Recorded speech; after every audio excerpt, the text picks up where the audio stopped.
This is Democracy Now!, democracynow.org, The War and Peace Report. I'm Amy Goodman. We begin today's show on Capitol Hill, where far-right lawmakers have blocked Kevin McCarthy's initial attempts to become Speaker of the House. In a dramatic day on Tuesday, the House held 3 votes to pick a new Speaker. McCarthy fell increasingly short of securing the needed 218 votes, even though Republicans now hold a slim majority in the House. On the first 2 ballots, 19 Republicans opposed McCarthy. On the third ballot, the number of defectors increased to 20. This marks the first time since 1923, 100 years ago, that voting for Speaker went beyond the first round. During the historic second round of votes, Republican Congressman Jim Jordan nominated Kevin McCarthy for House Speaker for that historic second ballot Tuesday. And after this, Republican Matt Gaetz rose to nominate Jim Jordan instead. I rise to nominate the most talented, hardest-working member of the Republican conference who just gave a speech with more vision than we have ever heard from the alternative. I'm nominating Jim Jordan. Congressman Gaetz is the subject of an ongoing Justice Department probe into allegations he was involved in sex trafficking, prostitution, and statutory rape. After the third vote, the House voted to adjourn until today at noon. The tellers agree in their tallies that the total number of votes cast is 434, of which the Honorable Hakeem Jeffries of the state of New York has received 212.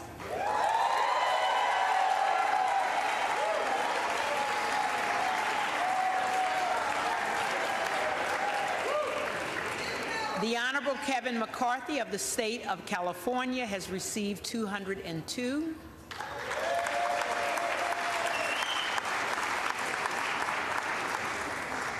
The Honorable Jim Jordan of the state of Ohio has received 20. No person having received the majority of the whole number of votes cast by surname, a speaker has not been elected.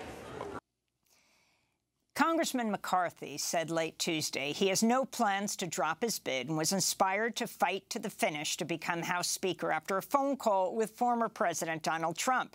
But what Trump actually told McCarthy was, quote, "We'll see what happens." Among the hardline Republicans who say they'll continue to vote no on McCarthy is Lauren Boebert, who spoke to reporters Tuesday. If you go to the American people and ask them if Congress is doing a good job, if they like the way things are run in Washington, D.C., you're probably going to get a big hell no. We want to change the way things are done here. Meanwhile, Republican Congressmember Marjorie Taylor Greene openly attacked her former allies, Lauren Boebert, Matt Gaetz, and others over the Speaker vote.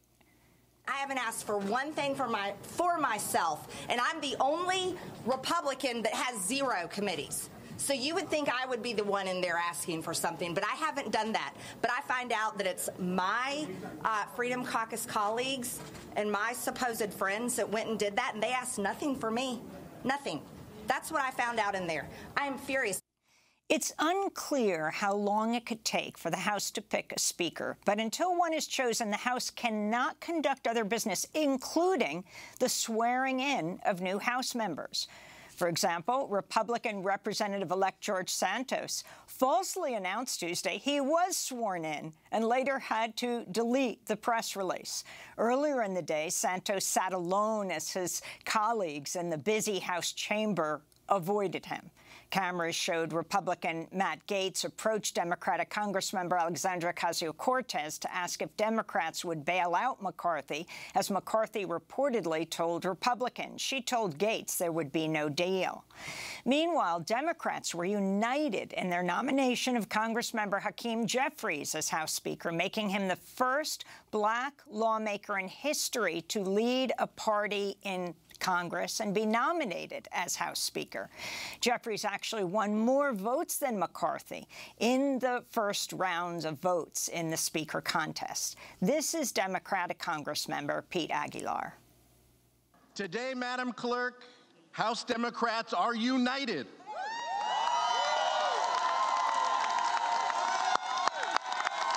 For more on the Republicans shaping Congress, we're joined by Robert Draper. He is a staff writer with the New York Times and author of the new book, Weapons of Mass Delusion: When the Republican Party Lost Its Mind.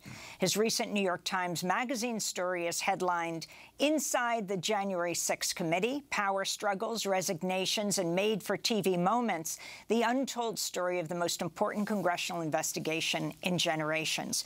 Robert Draper, thanks so much for joining us.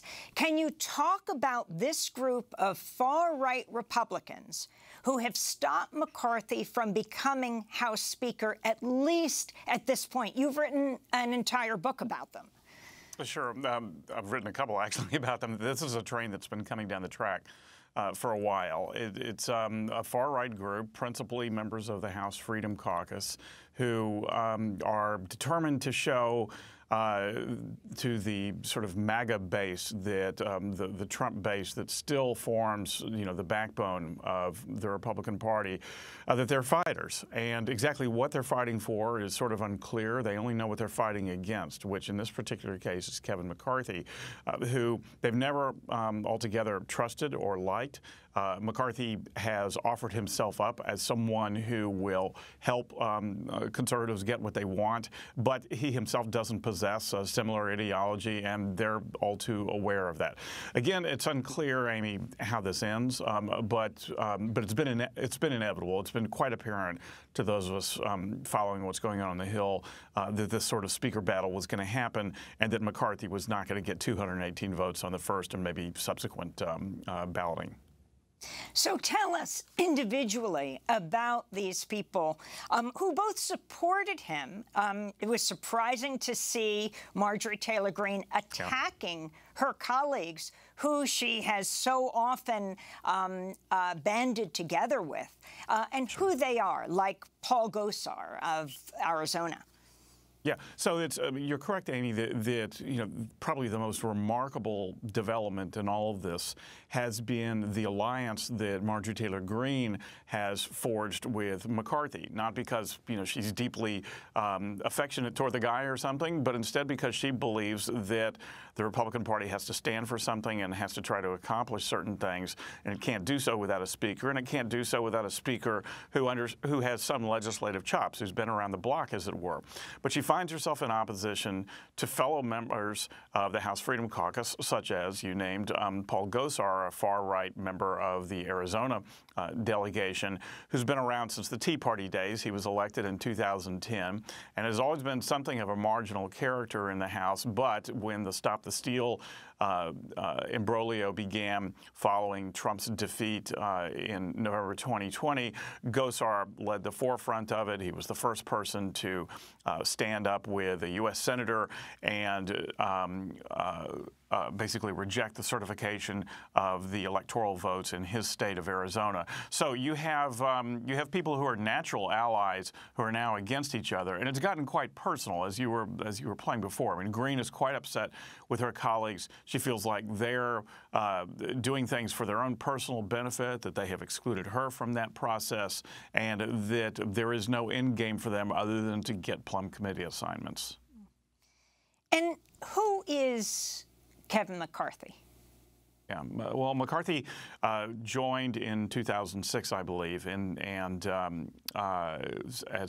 has been a very ambitious guy, climbing up the leadership chain from really the moment of his arrival. He was the House Majority Whip when the Republicans took power back from the Democrats following the Tea Party election of 2010. And it's been evident for those of us on the Hill that McCarthy's had his eye on the Speaker's gavel for some time, and came close to getting it in 2014, failed, and now is his opportunity. He's the problem with McCarthy is, as I referenced before, he doesn't have a particular ideology. It's unclear really what he believes in other than his own desire to wield power. He has tried to stay close to former President Trump, acting out of the belief that if Trump should oppose the Republicans that he could really splinter the party for all time. And so he's tried to kind of bring Trump into the fold, and that's part of the reason why he's remained close to Marjorie Taylor Greene, who is sort of the proximate warrior on Capitol Hill to the MAGA movement. But it appears right now that McCarthy is trying to play a game of chicken with the far right. If I were McCarthy, though, I'd be concerned in particular about the tepid level of support that he's shown from Donald Trump, who spoke with him on the phone last night. McCarthy emerged from that phone conversation saying that Trump gave him his support. We have, however, not heard Trump say that himself. And I think that, what Trump dislikes more than anything is losing and losers, and does not want to be associated with a loser. And if it appears that McCarthy bears the taint of someone who's going to go down in defeat, Trump will distance himself from McCarthy very quickly. He's not going to spend whatever is left of his political capital supporting a guy who does not stand a chance of winning. I mean, most of the people who are voting against McCarthy supported insurrectionists. Can you really separate Kevin McCarthy from that? Because although at the time you could tell he was opposed to what was happening on January 6th, he immediately went down to Mar-a-Lago, kissed the ring of Donald Trump, and then tried to prevent an investigation into what took place. So he really is together with them. It's hard to separate him. That's right. At the same time, Trump recognizes that McCarthy has done everything you've just described, Amy, out of political calculation, not out of particular belief. There's very little evidence to suggest that Kevin McCarthy believed that the election was stolen, believed that Trump should remain in office through any and all means necessary. There is evidence instead to believe that McCarthy was deeply alarmed by what took place at the Capitol. As I reported in my book, he heatedly said to Trump on the phone that afternoon, "They're effing trying to kill me." And so Trump knows that McCarthy's alliance with him is one of convenience and one of political calculation, not of one of unswerving loyalty. And but I have to say, even if McCarthy were a true diehard loyalist, that means nothing in the world of Donald Trump. Trump is going to stay with someone who makes him look good, who supports his agenda, who's unswervingly loyal to him, and who's a winner. McCarthy can be all of those other things, but if it appears that he's going to be defeated, then Trump will back away. I want to bring into this conversation with Robert Draper, David Dayen, executive editor of American Prospect, where his recent pieces are 2023, a year for executive action, and Democrats frittered away the lame duck session. His piece out today, House GOP tries to cancel congressional staff unions as this Republican-led Congress bogs down in theatrics. In the executive branch in the Biden administration, let's look at what has happened and also what isn't being paid attention to, David Dayen. You have, at the same time that all of this is happening, new House rules under Republican control. Can you lay out what they are? Yeah, obviously they haven't voted on them yet until they vote for a speaker, but there is a rules package that has been set up. And there are many things in it, some of them just sort of ornamental, removing the security machinery to go onto the House floor that was put in place after January 6th and things of that nature. But one consequential thing, at least for members of the congressional staff, is that a series of unions at congressional offices that were put in place after a resolution in May that implemented regulations of a 1995 law that allowed congressional staff to organize, the rules package attempts to eliminate those unions. There are about 10 offices that have either voted to unionize or set up an election to vote on that, on whether or not to do so. And these are all Democratic offices, about 100 staffers. And this is a Republican Party that talks about, being newly emboldened to be for the working class. People like Senator Josh Hawley have said we have to make the Republican Party a workers' party. And literally the first thing that they're going to do after they elect a speaker is put forward a rules package to eliminate unions within their own workplace. So I think it's an interesting contrast, and it's not entirely clear that the rules package can even do this, and it might be subject to litigation down the road. And going back to Robert Draper, in addition to your book that's just out, Weapons of Mass Delusion, When the Republican Party Lost Its Mind, you also have a major piece in the New York Times Magazine. And in it, you talk about the January 6th committee. Now, one of the decisions of the Republican leadership, if one of them ends up being House Speaker, who knows? At this point, Hakeem Jeffries is the one with the most votes, although he doesn't have the majority. You wrote, inside the January 6th committee, power struggles, resignations, and made-for-TV moments, the untold story of the most important congressional investigation. They will be ending that committee, although it's ended with this last Congress. Summarize, it was a massive piece, but what we should understand about what this investigation and this committee was all about. Well, sure. I mean, I'd say at its baseline, Amy, the January 6th committee was set up to understand how the Capitol riot took place, what elements were involved in it, in an effort to prevent any such attempts at insurrection occurring in the future. But as the hearings evolved, it became quite clear that the focus, the principal target was the President of the United States at the time, Donald Trump, because it was believed, and the evidence was supporting this belief, that Trump was the principal actor in the insurrection, that it would not have occurred but for his deeds in the weeks leading up to and on the day of January the 6th. So that's the evidence that was marshaled. Now that it has disbanded, Republicans are intimating that they're in essence going to investigate the investigators, that they're going to look into the files that the January 6th committee gathered but did not necessarily promote, in an effort to, for example, suggest that, say, former Speaker Nancy Pelosi was the one who was really responsible for the security failures on January the 6th. This is definitely a double-edged sword. I mean, it's certainly true that the so-called blue team of the January 6th committee did develop a lot of information relating to security lapses that was not emphasized in the final report. At the same time, for this Republican Congress to continue to labor over the misdeeds of Donald Trump, however they wish to explain it, it's just simply going to mean an inability to turn the page and to move away, not even so much from Donald Trump, but from a conversation about malfeasance that occurred principally by Republicans, up to and on January the 6th.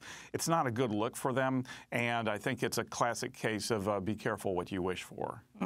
And Robert Draper, before you go, because I know you're going up to Capitol Hill to continue interviewing people, there was an astounding moment yesterday where you saw this image of AOC, Alexandria Ocasio-Cortez, the Congress member from New York, sitting with Paul Gosar, the Arizona congressman who had tweeted out a cartoon where he murdered her. He was censured for this. If we could end our conversation with you by you talking about what you think this group that does not want McCarthy as the House Speaker will represent and push forward, and do you think they will gain enormous power in this new House? Sure, Amy. Briefly, I mean, what apparently that conversation was about between Gosar and Ocasio-Cortez was that there had been intimations from Kevin McCarthy and his allies that they had secured pledges from certain Democrats at a certain point to peel away from Hakeem Jeffries and simply vote present, which would lower the threshold and enable McCarthy to gain more votes. And what Ocasio-Cortez was apparently telling Gosar was, nope, no such deal has taken place, nor will any take place. Should Gosar, Andy Biggs, and some of the others get what they want, Matt Gaetz. What they'll ultimately hope to get is Jim Jordan as Speaker. Jordan has made clear, however, that he not only supports Kevin McCarthy, but he's really not interested in being Speaker. After all, who would? I mean, this is a very, very unruly Republican bunch, and to have to wake up every morning knowing that you're going to be whipping votes, knowing that you're going to try to accommodate this very, very fractious Republican conference is a real headache. I mean, that's why Jordan would rather be the chairman of Judiciary Committee. It's why Patrick McHenry, someone else who is a McCarthy ally and has been talked about as a fallback option, would rather be chairman of Financial Services. These guys have taken themselves out of the game because they recognize what a fool's pursuit it would be to try to herd the cats in this Republican conference. And Jordan, of course, while he says he wants to be head of House Judiciary Committee, his past at Ohio State as wrestling coach, where he was accused by one young man after another of knowing about the sexual attacks on these young men within the wrestling team. Yeah, no, that's right. I mean, that controversy has followed Jordan for years. It does not seem to have uprooted any support for him within the Republican Party.